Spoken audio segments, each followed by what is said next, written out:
here with PMP Crafters. Thanks for tuning into my channel. If you are new here, welcome, welcome. And if you enjoy and like what you see today, definitely hit that subscription button. If you are subscribed already, make sure you hit that notification bell so you won't miss out on any of my future videos. Now, let's get all into this video. I have gotten some messages about what type of paper do I use, what do I use to seal the bags, or what do I use. So I wanted to make sure that I made a video just for that. And a lot has not changed from what I used to use and what I use now. But I definitely wanted to make sure that there was a video on my channel just for those things. So without further ado, let's go ahead and get started. Okay, so first, the most requested thing is, what type of paper do I use? And so what I first want to say is that every printer is different, but you do have two main types of printers. You have your inkjet and you have your laser printer. I use a laser printer. I have an HP printer that I will leave the information down in the description, as well as it's in my Amazon shop if you would like to get the specs on the printer. But I use a laser printer. But if you have a inkjet printer versus a laser printer, then your paper is definitely going to be different. So in front of me, I have this one. I believe it's my HP paper. I use two different types of paper. Hammer Mill makes a really good laser printer paper, and then I also sometimes use the HP like a business professional type of glossy paper. They tend to be the same. The only difference is the weight of the paper. And this one, I believe this one is around 32 pounds. I'm not really 100% sure because I take my paper out of its packaging, so I don't know exactly which one this is. But once again, I have everything that I will talk about today is going to be in my Amazon shop, so that way it'll be easy for you guys to get exactly what you need. And like I said, if you have a laser printer, then the laser colored paper from Hammer Mill works really good, and then the HP paper does. But if you have an inkjet, because I used to have an inkjet, but I felt like I was buying ink way too often. But if you have an inkjet, I have the Hammer Mill paper that I use for my inkjet, as well as an HP paper on there as well. But with all of my crafting, I use 11 by 8.5 paper. I don't print on anything bigger than that because most of the things that I do fits in that space. Now, when it comes to making, first, before I get into that, with this type of paper, you're going to do things like chip bags. I do a lot of my Skittle wrappers or my Snickers and candy bar wrappers. I even use this on my water bottles sometimes. No, I'm gonna say most of the time, just because I can always apply adhesive to it to get it to stay. So that's what I use this for. Now, if you want an adhesive paper, I'm kind of out right now, but I had this piece right here from a project that I was doing, and I'm like, oh my gosh, I cannot believe I'm out. So I've got to order some myself. But I always buy the glossy full sheet adhesive sticker paper. So it's really an one full sheet, no lines, and it is also 11 by 8.5 paper. And as you can see, it has the sticker paper on one side, glossy on the other side, so you definitely can only print on one side of this. It peels up like so, sticky on this side. Now, I use these for putting labels on hand sanitizer, which was, is really big, or was really big for COVID-19. And so, we would personalize hand sanitizers for different events. As well as Capri Suns, that's really big for children's parties. What else did I use it? Sometimes I would use this for water bottles as well, or Gatorade bottles if I wanted to make sure the whole thing stuck on. But I also could use this paper as well. And so that's what this is, just a full sheet adhesive paper or sticker paper. Now, those are the two papers that I use. I don't go all out and buy extra long papers. It's not a whole variety of things, just those two types of paper, like I said. Next, we have the cutters that I use. I have the two types of cutters, and I'm going to leave a picture right over here because it didn't feel like bringing it over here. But I have two cutters. One's a little more expensive than the other, and it's all based on what I feel like using. They both do the same exact thing. You want to make sure that your paper cutter has measures on it, so that way you can kind of measure out where you're cutting. And then sometimes I use it, sometimes I don't. Sometimes you can definitely just line it up with your ink lines and cut. I like the glide ones better than the chop ones, because there's some that kind of do a chopping motion like that. I don't like those because those tend to shift the paper, so you really have to hold it there and cut down. The ones that are glide, it kind of holds the paper down, and then the cutter, you're able to push it right across. And I'm able to cut a couple sheets at a time sometimes when I use that. Next thing, my fave is this baby. This is my tape glider. I have had just this one the whole entire time that I have been doing treat making or personalized treats. I got this one off of Amazon.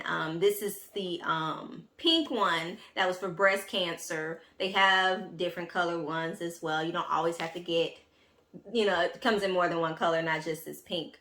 But this works really good because, of course, you press the trigger and it glides right on. I'm going to open it up here. I feel like it's really easy to put the tape in there. You get quite a bit of a roll.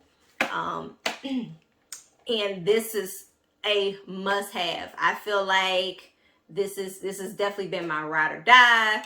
I highly recommend that if you are going to be making custom favors, custom treats, custom anything that you've got to tape together, that you get you one of these. It is a lifesaver and a game changer.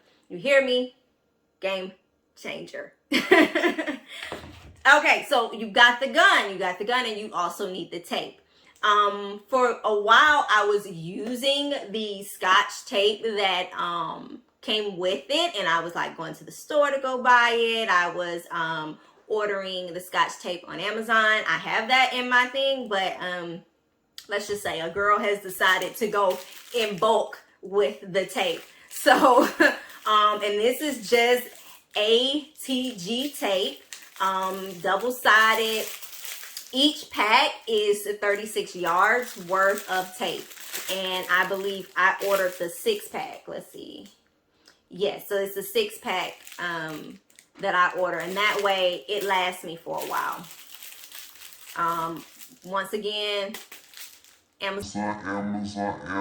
This should be an Amazon video. It's not, but it should be an Amazon video. But anyway, this tape, I decided to go with this. Not a name brand, so therefore it saved me some money because I go through this like crazy. So tape gun, and then get the ATG tape in a 6-pack. I think they also sell them 12 packs too, but 6-pack at a time is what I normally buy. Okay, now after you have printed and cut and taped, it's time to make it look like an actual chip bag or actual Rice Krispie treat. And to do that, you have to kind of use other little tricks of the trade to kind of make it look more authentic or real as far as what the packaging looks like. So if you're doing a chip bag, most of the time chips have their seal marks, and it's kind of a wavy, crinkly look at the top and the bottom. To do that, you use this baby. This is a paper crimper, and you twist it to put it in there, and it simply turns. Let's see if y'all can see that. It turns, and then you're able to put crimps in it, and these rollers crimp the paper, let it back out. Now, to use this, there's really no special technique. I like to put it flat on the surface of my workstation, stick the bag in there, and then twist it and let it go. I've tried holding this and doing all of that, and it don't work. So I lay it flat. This this is the only one I've had like ever, and I highly recommend this one. Very durable. I haven't had to replace it or anything. Works very well.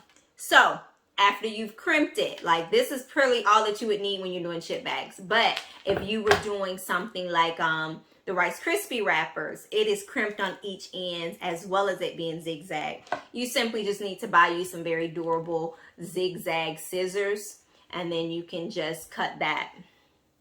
And as you can see, very, very durable. They have some really cheap ones I've seen at Walmart, but they weren't giving me what I needed, because by the time you sit there and tape it with the very durable tape it together, and it is 1 or 2 layers on top of each other, and then you go with the scissors, some of them other ones just not gonna cut it. So, but this literally is going to cut it.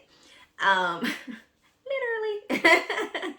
Okay, so that is the basics of actually assembling, you know, what you would need to make sure that you are able to assemble these different treats and snacks.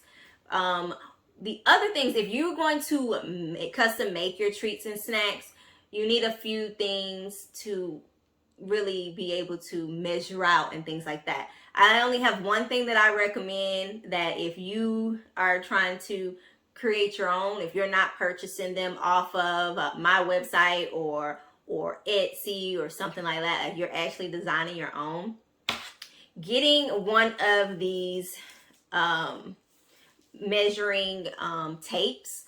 This is normally people use this when they're, you know, making clothes and different things like that. That's what these are for.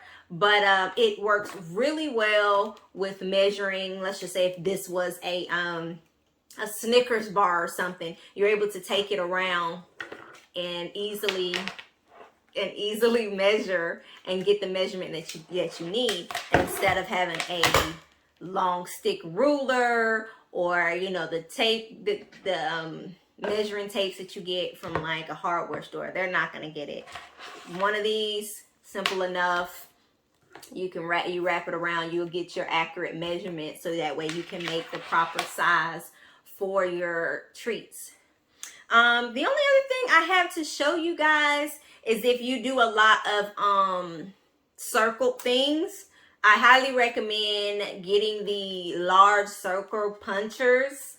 So that way you're not sitting there trying to cut a circle. Like, that is too time consuming. Or if you have a Cricut or a Cameo silhouette or something like that, yeah, that's one thing. But if you do not, then taking one of these and punching the holes, or not punching the holes, but creating those circles, saves you so much time. And I have them in different sizes, because as I showed you, I did these little labels here. So I have the punch for this size. This particular one here is a 2.5 inch. I have a 2 inch. I have a 2.5. I have a 3.